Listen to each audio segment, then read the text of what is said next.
Hi guys. Welcome to my channel. Before we get started, make sure to hit that like button. And also subscribe to my channel. Top 10 destinations in Verona, Italy, France. The town of Romeo and Juliet. So make sure to watch the full video. Verona, which is situated midway between Milan and Venice, is one of the most visited places in Italy by visitors who savor the famed opera, art, and architecture of this city. As the river Adige leaves the Alps, it is situated inside the sweeping S-curve. The left bank neighborhoods are connected to the Centro Storico, or historic center, of Verona by 10 bridges. 1 Castelvecchio and Ponte Scalagero. In 1354 to 1355, the Scaligeri constructed Castelvecchio, an outstanding defensive castle that is sure to serve as a reminder of the Della Scala family's dominance to any potential adversaries. Castelvecchio is located on the banks of the Adige. The lovely castellated bridge Scalagero spans the river. It was built in the 14th century. It is a popular spot for people to wander and has no through traffic. Views of the bridge, the city, and the neighboring hills are provided from the main tower of the castle and its walls. Without compromising the castle's integrity or history, architect Carlo Scarpa did an outstanding job of restoring the interior and converting it into a light show area. Below are some examples of sculpture, decorative arts, and paintings from the Civico Museo d'Arte holdings.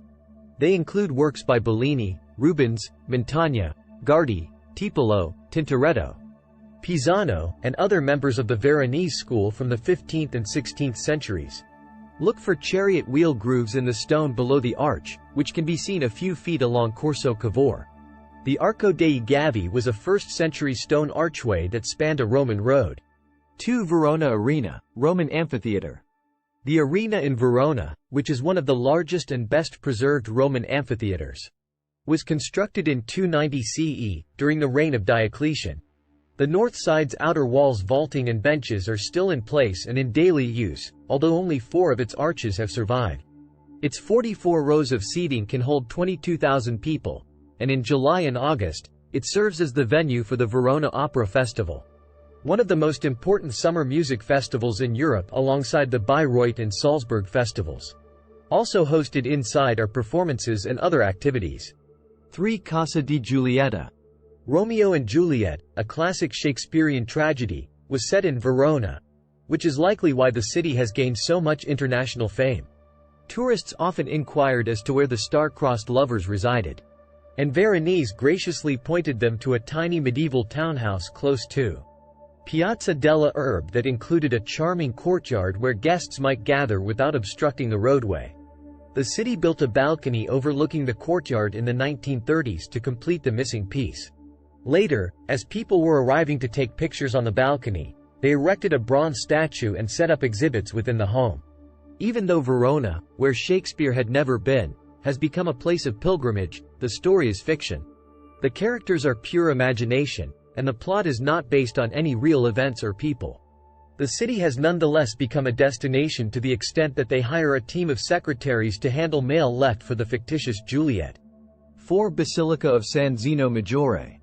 Northern Italy's best Romanesque structure is thought to be the sizable Basilica of San Zeno Maggiore, which dates to the 11th and 12th centuries. A slender Romanesque campanile, 1045 to 1178, and the battlemented defense tower of a former Benedictine abbey, built in the 14th century, flank the lovely main facade of alternate layers of brick and white tufa. The beautiful bronze doors on the front gateway, which have exceptional Romanesque reliefs of secular and religious subjects, should not be missed even though you enter via the opulent Romanesque cloister by a gate on the side. Romanesque capitals are exquisite, and the interior features a unique timber ceiling from the 14th century. Aisles have frescoes from the 13th to the 15th century. The Bishop of Verona in the 4th century, Saint Zeno, is shown in the choir in a marble sculpture that is supposed to date to the 14th century. As the crypt is the same size and prominence as the chancel above it, his reliquary is there, which is rather unique. A Madonna with Saints by Mantegna from the 15th century is located on the high altar. You may get anything from salami to antiques at the neighborhood's well-known flea market that takes over Piazza San Zeno on the 3rd Sunday of each month. 5. Piazza della Erbe. The rectangular Piazza della Erbe, one of Italy's most beautiful squares, is the centerpiece of Verona's Centro Storico. The fruit and vegetable market is located where the Roman Forum once stood. The Berlina, a canopy on 4 columns built in the 16th century and originally used for elections, lies in the middle of the plaza. An old marble statue of the Madonna of Verona, that was repurposed in medieval times, stands atop a fountain dated 1368 to the north of it. The St. Mark's lion, a symbol of Verona's ancient Venetian rulers, is displayed on a marble column in the northern corner of the plaza.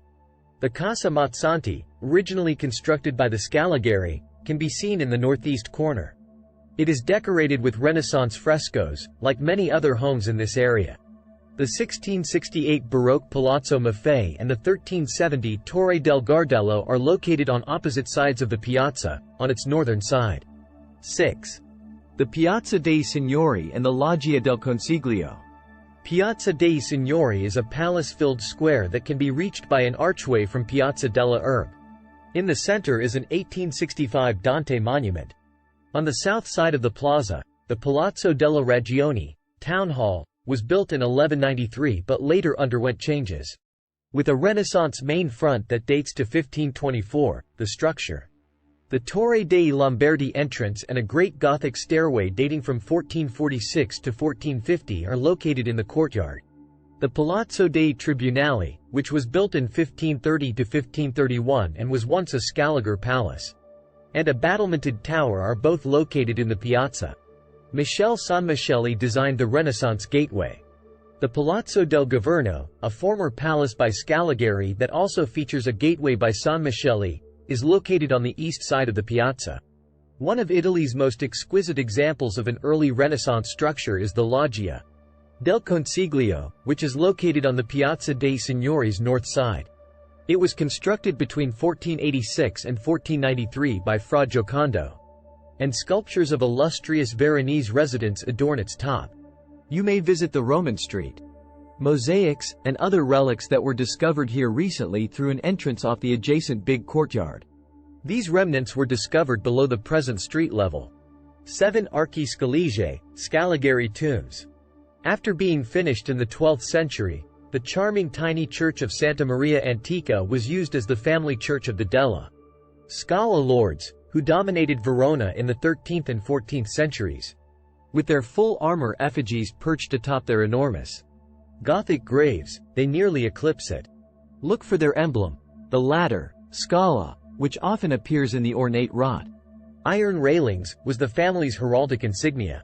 The replica of Cangrande della Scala's equestrian statue and the tomb, both of which were created in 1329, are located above the church door. The original is beautifully displayed at Castelvecchio. 8. Piazza Bra. Beside the Michele Sanmicheli designed Palace Malfatti, on one side of the spacious Piazza Bra, is the arena. The gate and tower of I Portoni della Bra, a well-known entryway to Piazza Bra and the Old City, are situated next to the long Gran Guardi structure, the original guardhouse from 1614. Shakespeare's famous statement from Romeo and Juliet, "There is no world without Verona walls," is depicted in a bust beneath the building's Romanesque arches. A lengthy stretch of dining establishments with sidewalk terraces that are typically crowded makes up the third side of the plaza. Walk through one of the tunnels to the maze of alleys just behind the row of restaurants, and you'll discover a number of terrific options that are less tourist-heavy. There are 2 excellent choices: Restaurant Nastro Azzurro on Vicolo Listone and Torcolo on Via Carlo Cattaneo. 9. Duomo di Santa Maria Matricolare. A 15th-century Gothic nave may be seen in the cathedral, a 12th-century Romanesque basilica.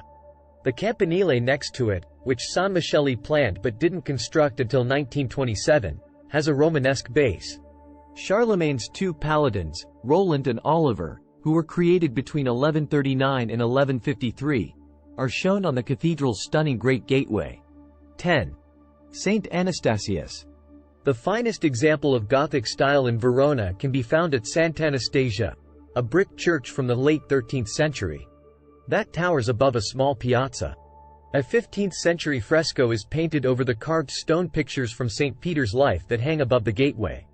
The left one was created by Gabriele Cagliari, the father of the artist Paolo Veronese, and is one of a pair of marble grotesques holding holy water fonts inside.